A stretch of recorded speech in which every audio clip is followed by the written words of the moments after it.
इंतजार करना पड़ता है 1.5 से 2 घंटे, और इसीलिए शायद लोगों का गुस्सा जो है वो उफान पर है। यहां आप देखिए, मुंबई ले जाया जाता है, फ्लाइट डाइवर्ट कर दिया जाता है, और उसके बाद जो सुविधाएं हैं जरूरी वो भी नहीं मिलती। 12 घंटे का इंतजार। तो ऐसे में गुस्से में एक तरफ, जहां दिल्ली में आपको कल की तस्वीर भी याद होगी, एक पायलट के साथ एक यात्री भिड़ गया, मुक्के मार दिया, एयर होस्टेस से बदतमीजी की, वहीं दूसरी तरफ ये तस्वीर हम आपको दिखा रहे हैं जहां पर रनवे पर ही ये यात्रीगण जो हैं वो बैठ गए, और एक तरीके से ये एक प्रदर्शन है कि किस तरह उन्हें परेशान किया जा रहा है। 12 घंटे उनकी फ्लाइट जो है वो डिले है। तो कोहरे की वजह से कई फ्लाइट पहले ही डिले हो रही हैं, कई डाइवर्ट हो रही हैं और कई कैंसिल भी हो रही हैं। लेकिन जब आपको लंबे लंबे वक्त तक, यानी 12-12 घंटे अगर आप इंतजार कर रहे हैं, आपको गोवा से दिल्ली आना था और उसके बाद वो फ्लाइट डाइवर्ट होकर मुंबई चली जाए और 12 घंटे का इंतजार करना पड़े, तो उसके बाद किस तरह यात्री नाराज हैं और रनवे पर बैठकर प्रदर्शन एक तरीके से कर रहे हैं, तो इसको देखकर आप अंदाजा लगाइए। हालांकि एयरलाइंस की तरफ से वो सुविधाएं जरूर दी गई, लेकिन जो परेशानी हुई आम लोगों को वो ये तस्वीरें दिखा रही हैं, रनवे पर ही बैठकर खाना खाते नजर आए। अब जरा ये 3 तस्वीरें हम आपको जल्दी से दिखाएं। मुंबई एयरपोर्ट की हम आपको तस्वीर दिखाई जहां पर विमान लेट होने की वजह से जो यात्री है उनका गुस्सा ऐसा फूटा कि रनवे पर ही बैठ गए। दूसरी तरफ दिल्ली में कई उड़ानें जो हैं वो देरी से चल रही हैं, बार बार फ्लाइट जो है वो कैंसिल हो रही है। वहीं तीसरी तस्वीर जो आप देख रहे हैं, दरअसल वहां पायलट को एक शख्स ने, एक यात्री जो उस फ्लाइट में बैठा हुआ था, वो मुक्का मारते हुए नजर आया और उसने ये भी कहा कि भाई जाना है तो जाओ, नहीं तो कम से कम गेट खोल दो कि हम बाहर चले जाएं।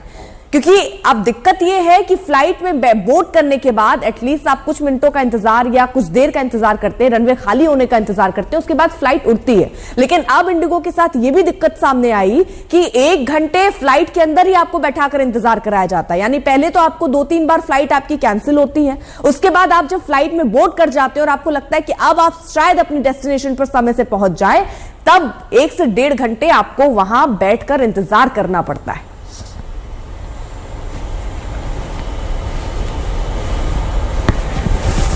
लगातार तीसरे दिन भी कोहरे के चलते यातायात पर असर पड़ा है, फिर चाहे वो रेल यातायात हो या हवाई उड़ानों पर असर हो। और जाहिर है 7 बजे के बाद जो स्थिति हुई है उससे ज्यादा दिक्कतें बढ़ी, यानी 7 साढ़े 7 तक जितने डिपार्चर थे वो शेड्यूल पर हो गए, लेकिन उसके बाद अब अराइवल यानी दिल्ली की ओर जो फ्लाइट आने वाली है, मसलन में 10:10 पर एक उदयपुर की फ्लाइट है, वो निरस्त हो गई है। अब दरअसल हुआ क्या कि 7 बजे तक तो विजिबिलिटी ठीक ठाक थी, 5:30 बजे विजिबिलिटी लगभग 500 मीटर भी थी, लेकिन 7 बजे के बाद अचानक से कोहरा घना होने लगा और पूरे एनसीआर पर असर दिख रहा था। और इसका असर दिखाई देगा हरियाणा में, पंजाब में, जम्मू में, राजस्थान में, उत्तरी मध्य प्रदेश में, पश्चिमी उत्तर प्रदेश में। अब जब आप डिस्प्ले बोर्ड पे देख पा रहे हैं कि आगे 11:30 से लेकर के 11-12 आगे जितनी भी शेड्यूल हैं, इनका स्टेटस नहीं दिख रहा है, यानी ये फ्लाइट समय पर है या नहीं है, इनका स्टेटस नहीं दिख रहा है। तो इससे आप अंदाजा लगा सकते हैं कि ये जितनी भी उड़ानें हैं, जितने भी अराइवल हैं, इन पर असर पड़ेगा दिल्ली की तरफ जो आने वाले मुसाफिर हैं। और हाँ, कुछ फ्लाइट का स्टेटस आ गया है। 3:20 मुंबई जो थी, ये 9:06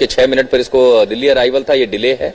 और 9:08 पर बेंगलुरु से जो फ्लाइट आनी थी वो डिले है। अहमदाबाद 8:52 पर जो आनी थी वो डिले है। नागपुर से जो 8:51 पर आनी थी वो फ्लाइट डिले है। इसके अलावा जितने आगे गंतव्य है 10 से लेकर के आगे की फ्लाइट, उनका स्टेटस नहीं है, लेकिन आप ये अंदाजा लगा सकते हैं कि कोहरे के चलते विजिबिलिटी नहीं होगी। कैट 3B मैकेनिज्म पे भी अभी तक ऑपरेशनल नहीं हो पा रहा है, और जाहिर है कि इस तरह विजिबिलिटी रनवे हो, टारमेक एरिया हो, पूरी तरह से जीरो है और इतने घने कोहरे में लैंडिंग मुश्किल होगी। साथ ही डिपार्चर पर भी असर पड़ेगा, यानी 9 बजे के बाद जितने डिपार्चर है उसमें भी आप मान के सकते हैं कि 2 से 3 घंटे की देरी तब तक होगी जब तक कि सूर्य देवता दर्शन नहीं देते, या हवा न चले, या ये कोहरा छट करके कम से कम विजिबिलिटी इंप्रूव नहीं हो जाती, सुधर नहीं जाती।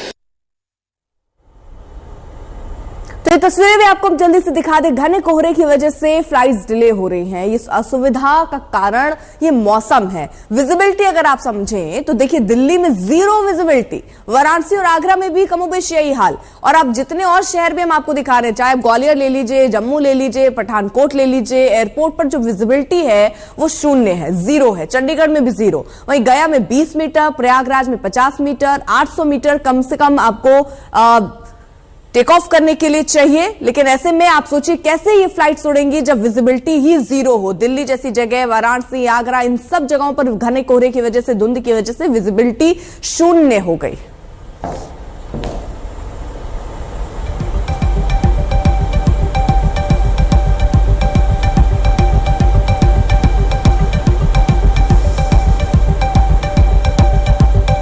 तो आखिरकार क्यों इतना हंगामा जो है वो बरपा है? विमानों की जो उड़ान है उसमें देरी हो रही है। पहले तो कई बार फ्लाइट डिले हो रही है, बाद में भी आपको लंबा इंतजार फ्लाइट के अंदर बैठकर भी करना पड़ रहा है, जिसकी वजह से भी लोगों का गुस्सा जो है वो बढ़ रहा है। लगातार देरी से जो है वो परेशानी हो रही है। एक बार फ्लाइट डिले नहीं हो रही है, आपको पहले मैसेज आता है कि अब आपकी फ्लाइट 1.5 घंटे डिले हो गई, फिर जैसे आप इंतजार कर रहे होते हैं फिर आपको एक मैसेज आता है कि अब आपकी फ्लाइट फिर 1.5 घंटे डिले हो गई है। तो इसलिए नाराजगी यात्रियों की बढ़ रही है। कई बार तो यात्रियों को सूचना ही नहीं मिलती है और यात्री परेशान बैठे रहते हैं, बार बार ये पता करते हैं कि उनकी फ्लाइट कितनी देर में उसमें बोर्डिंग शुरू होगी। अब ये भी नहीं पता कि कब जाएगा ये प्लेन, क्योंकि आपको जब बोर्ड करा दिया जाता है उस समय भी आपको काफी लंबा इंतजार रनवे पर करना पड़ता है और इसीलिए अब यात्री जो है उनकी नाराजगी बढ़ रही है जब आपको 12-12 घंटे का इंतजार करना पड़े। अब ऐसे में कई लोगों की कनेक्टिंग फ्लाइट भी होती है जिसको दिल्ली पहुंचकर वहां से कोई दूसरी फ्लाइट लेनी है। तो ऐसे में आपकी चुनौतियां, आपकी दिक्कत उस समय भी बढ़ती है कि आखिरकार आप जब समय से नहीं पहुंचेंगे तो वहां पर भी आपकी फ्लाइट मिस हो सकती है। हालांकि अगर सेम फ्लाइट आपने बुक की है तो शायद थोड़ी समस्याएं कम है, लेकिन बाकी समस्याओं से लोगों को दो चार होना पड़ रहा है। अब जरा आपको बता दें, ये जो ताजा घटना है मुंबई एयरपोर्ट, यहां पर हुआ क्या? इंडिगो फ्लाइट को गोवा से दिल्ली जाना था, लेकिन किसी वजह से विमान को मुंबई डाइवर्ट कर दिया गया और मुंबई डाइवर्ट करने के बाद डाइवर्जन की वजह से विमान जो है वो 12 घंटे लेट हो गई। इससे यात्री नाराज हो गए, रनवे के पास जाकर बैठ गए और वहां पर ही वो नाराजगी अपनी जताते हुए जो भी उन्हें खाना मिला था वहीं पर खाते हुए नजर आए। तो ये तस्वीर हम आपको मुंबई एयरपोर्ट की दिखा रहे हैं। जाना तो इनको दिल्ली था लेकिन पहुंच गए ये मुंबई और उस वजह से 12 घंटे भी लेट हुए, खाने में दिक्कत। अब यहां पर बाकायदा रनवे पर बैठकर ही अपना भोजन लेते हुए ये यात्री नजर आ रहे हैं। कोहरे और धुंध की वजह से कई बार डाइवर्ट किया जा रहा है, कई बार विजिबिलिटी कम होने की वजह से लंबा इंतजार आपको एयरपोर्ट पर ही करना पड़ रहा है। यात्री ये रनवे पर ही आपको बैठे हुए नजर आ रहे हैं और हालांकि विमान की तरफ से माफी जरूर मांग ली गई है और ऐसे आगे घटना ना हो इसलिए भी आश्वस्त कराया गया है, लेकिन इस तरीके की जो घटनाएं इंडिगो फ्लाइट की आ रही हैं वो कई सवाल इस पूरे मैनेजमेंट पर भी उठा रही है। गोवा दिल्ली के यात्रियों से इंडिगो ने हालांकि माफी मांग ली है। जो मुंबई डाइवर्ट किया गया उसको लेकर, क्योंकि लंबा इंतजार 12 घंटे का इंतजार करना पड़ा, इंडिगो ने गोवा दिल्ली फ्लाइट मुंबई डाइवर्ट की थी और उसके लिए माफी भी मांगी और भविष्य में ऐसा ना करने के बाद भी और आश्वासन भी दिया है। यात्रियों ने, आपको ये तस्वीर जो हम दिखा रहे हैं वही की है जो मुंबई डाइवर्ट किया गया, तो मुंबई रनवे पर ही, एयरपोर्ट रनवे पर ही बैठकर खाना खाते हुए नजर आए।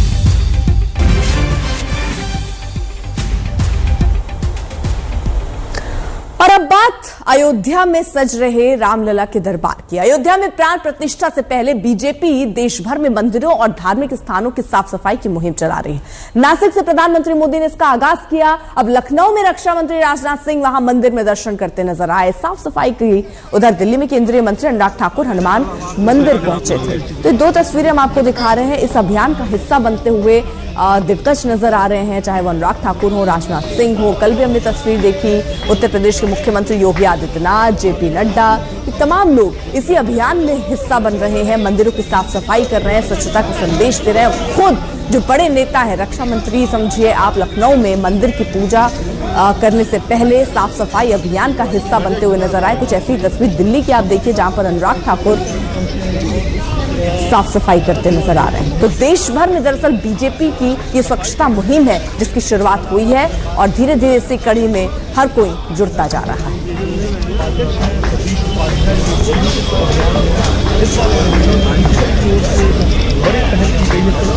सफाई रखेंगे तो शायद स्वच्छता अभियान की उतनी ही कम जरूरत पड़ेगी, लेकिन लोगों को डस्टबिन एक तरफ है लेकिन कूड़ा दूसरी तरफ फैला है। मुझे लगता है कि ये सोच को भी बदलने की आवश्यकता है। अभी आइए स्वच्छता अभियान में जुड़ते हैं, चलिए।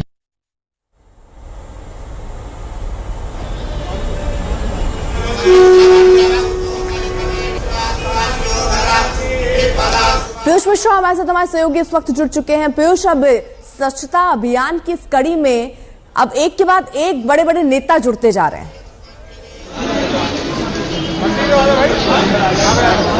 जी बिल्कुल, आपको बता दें कि आह्वान प्रधानमंत्री ने किया था कुछ दिनों पहले जब वो महाराष्ट्र में थे और वो खुद जो है एक मंदिर को साफ करते हुए नजर आए थे। उसके बाद आह्वान किया था कि देश भर के जितने भी धार्मिक स्थल हैं उनको साफ किया जाए, प्राण प्रतिष्ठा से पहले जो है वो साफ सफाई का कार्यक्रम किया जाए। और उसके बाद से हमने देखा कि कैसे चाहे वो बीजेपी के अध्यक्ष जेपी नड्डा हो या केंद्रीय मंत्री मीनाक्षी लेखी हो या अनुराग ठाकुर हो, वो सभी जो है स्वच्छता अभियानों में जुट चुके हैं। इस वक्त हम दिल्ली के हनुमान मंदिर में मौजूद हैं और यहां पर भी स्वच्छता अभियान जो है वो अनुराग ठाकुर के द्वारा चलाया गया है। इस वक्त वो अंदर मंदिर के अंदर गए हैं जहां पर स्वच्छता अभियान में हिस्सा ले रहे हैं और आप देख सकते हैं भीड़ कैसे यहां पर कैसे काफी इकट्ठी हो गई है और लोग जो है बाहर एक गीत भी गा रहे हैं। ये वो गीत है जो अयोध्या में जो लोग पहुंच रहे हैं उनके लिए है, साथ ही साथ जो लोग नहीं पहुंच पा रहे हैं उनके लिए भी है। उनको निमंत्रण